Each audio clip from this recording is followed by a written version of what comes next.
Yeah, hi, Michelle. Eliot, BC today. Well, you're the host, anyways, generally speaking. Imagining a miracle where you would have appreciated my wisdom and BC today would invite me on a variety of topics. Here's what I have to say about the nurses and the strike.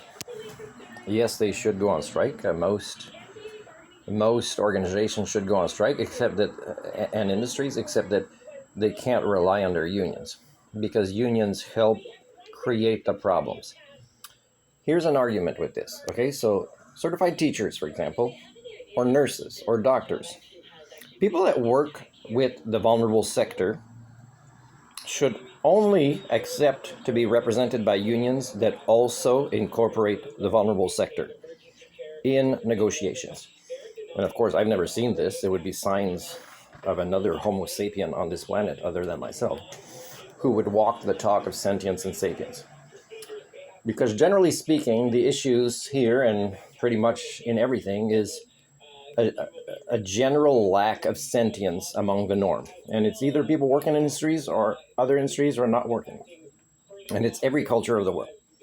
So if we don't admit this, for example, the nurses, if you put more money in them or health authorities, but 80% of that money is not oversight, and then put oversight on oversight as well, then it's not going to work. The other 20% should actually be retraining because they don't have the skill sets to help minimize the conflicts or the stresses of their workplaces, especially when it comes to them being the vulnerable sector as nurses, being under the dictatorship, sometimes you can use that definition, of doctors or health authorities or employers, and of unions.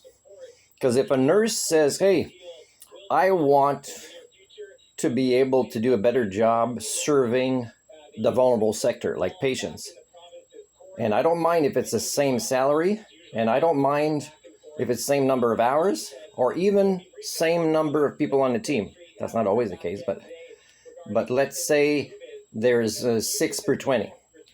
6 per 20 can still work if they're trained in the right things and supported in the right ways and have the right ideologies. Because then there'll be less conflicts from patients, from doctors, among themselves, with health authorities, because all the stressors of all the problems that build and build because of a lack of sentience, generally speaking, would not be there so much. So incorporate the vulnerable sector. If you don't do that, if you only talk about more money or another nurse that's improperly trained with the same low levels of sentience, it's not going to change. What you need to realize is you failed as a species, and that includes the most respectable professions. And you need to self-assess. You need to evaluate. Who are you to evaluate others when you are as ill as nurses by not incorporating the vulnerable sector or the union not doing that in your negotiations?